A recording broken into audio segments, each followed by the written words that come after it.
What are the top needs for the Razorbacks in the transfer portal this year? Obviously, transfer portal opens January 2nd and will close January 16th.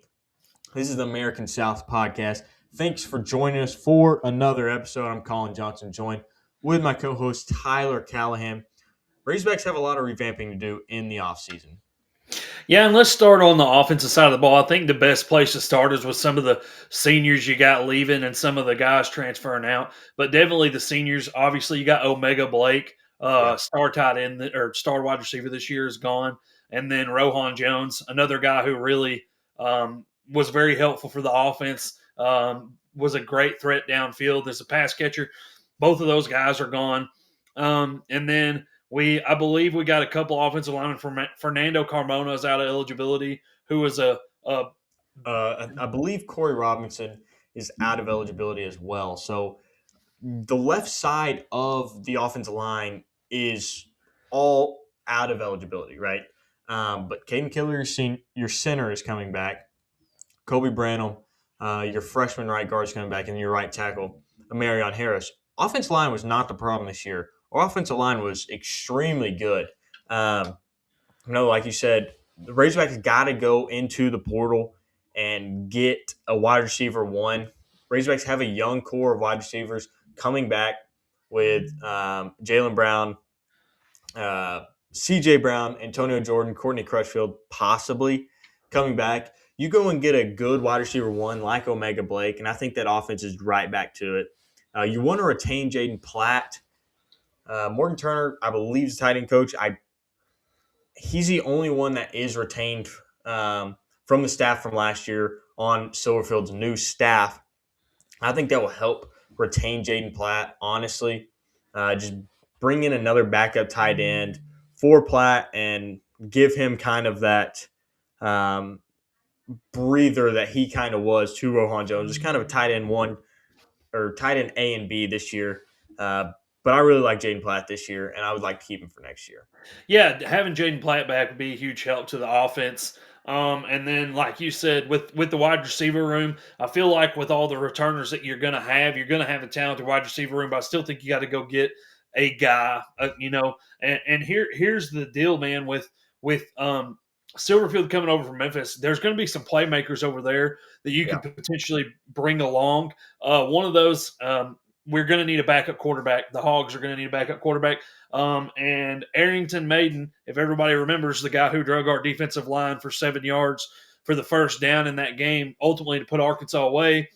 Backup quarterback for Memphis this year is in the transfer portal. That would be a guy that maybe could come in behind KJ Jackson.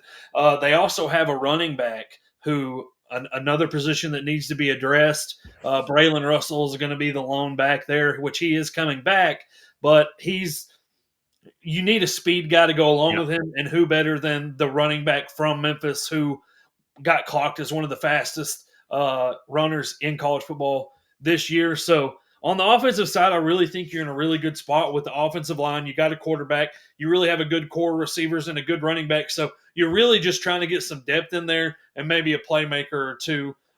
So not that far off on offense, but that's not the side of the ball I think you should be the most worried about. Yeah, no doubt. Offense, you got to fill about 4 or 5 pieces on offense. Defense, you got to fill the whole team. You got Quincy Rhodes coming back, which is a great get for Silverfield and Roberts as a new DC. No doubt about that. Quincy Rhodes obviously projected to go in the first round. If he were to enter into the draft, unbelievable player this year. Would love to see what he is going to be for his senior year. Now, you've had a bunch of defensive line come back. Everybody else is gone, rightfully so. People are kind of skeptical and upset that all these defense players are entering the portal. We had 124th best defense in the country. There's not that many teams that were worse than us on defense in all of college football. These players got into the portal, and we gotta fill those spots. And I think you go out and get a great couple linebackers. You got Wyatt Sanders coming back at linebacker. I think that could be a big help. But I think your first task is getting the defense ready and going out and getting the guys in the portal. Yeah, so I really think that you got to lock down the defensive line from the run stoppers, and then you got to get a couple, at least in one edge rusher, maybe two, to complement Quincy Rhodes to have that depth. But if you can have a great front seven, especially starting with your defensive line, you can be less talented on the back end of that Yeah. defense because you're going to get pressure and things of that nature. So I think that's something that has to be addressed first. You have to be able to compete in the trenches in the SEC to be able to win football games. And I think that that's something that Ryan Silverfield believes, and he will address that. So look for him to address that for sure. But I would like to see them go get some depth for all those positions. I think with the 105 scholarship limit, Arkansas can potentially go after, and depending on how many transfer out, at least 26 players in the transfer portal. That should be enough to grab a couple of key offensive players and then go rebuild that defense, especially the defensive line. And there were some guys who redshirted this year who are returning on Yeah. the defensive line that will be able to help too. So there are a lot of things to be excited about, but I definitely would like to see the defensive line and the linebackers, like you said, revamped. And then when you do that, it takes a lot of pressure off of the guys in your secondary. Yeah, no doubt. And you got to think Robert's the new defensive coordinator. He was at Florida. He was at Auburn. I believe he's at Auburn. I know he's for sure at Florida. And his last 10 seasons as defensive coordinator, uh, his defense was better than the Arkansas defense. Arkansas defense had okay, or Arkansas's had some okay defenses in the past, but he was better than every single defense the last 10 years. So expect a good, strong defense, and that's what the Razorbacks were missing this season. And I think Silverfield and Roberts will go into the portal and do extremely well because they have a lot of money or a lot of spots to fill in the defense because the offense is mostly full. But I think Arkansas can easily get it done. And then you go to the special teams. Obviously, new special teams coordinator, Lunsford, great coordinator coming in. I think he will really change the special teams here. You got two freshman kickers that were 5 stars coming into the year. Obviously, punter graduated, and now the backup punter is, I'm guessing, going to be there. Hasn't said if he's going to enter the transfer portal yet or not. So we shall see. But I think Arkansas will be good there.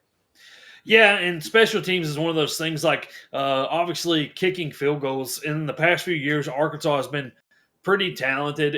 Cam Little definitely helped that this year. A little underwhelming, but I think Yeah. the one thing that you look at is Arkansas hasn't performed well on return yards. We haven't had any explosive plays, and that's something that can definitely flip the game around. So you want to have a guy there who can go get some players who can help you in that department, and bringing in the new special teams coordinator, I have a good feeling that it's going to work out. I don't know why Scott Fountain was supposed to be like the guy for special teams. It just never really seemed like it worked out. But just to touch back on the defense coordinator Roberts, one thing that he does really, really well is forces turnovers. Yeah. His defenses really force a lot of turnovers, and that's something that Arkansas hasn't been very good at, especially last year. Terrible at forcing turnovers, and those are things that you got to be able to do to win football games. You put your offense back on the field, and that's your goal as a defense. It doesn't you don't want the other team to score, and you want to find ways to put your offense back on the field. And Silverfield coming from Memphis, one of his biggest things is turnover margin.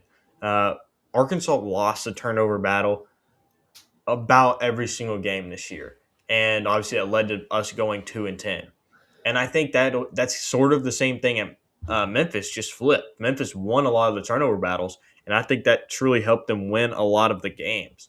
And so, with a good defense that can turn the ball over, and hopefully Silverfield revamping the offense to turn it over less compared to this last year, I think the Razorbacks will be in good position depending on who all they get in the portal and how the portal treats them. Absolutely. So, man, just I'm excited. We've got what, a mere less than a week till the portal opens, and then it's going to be crazy after Yeah. that. And then just as a college football fan, obviously we got the college football playoff this week. So the next couple of weeks, not only as Hog fans, but just as college football fans, it's going to be exciting. So just I can't wait to see what happens, and I hope that it's as much fun as I expect it to be. Yeah, guys, thanks for watching the American South podcast. Make sure you give us a like and a comment on how you think the Razorbacks will do this season, and make sure you give us a subscribe.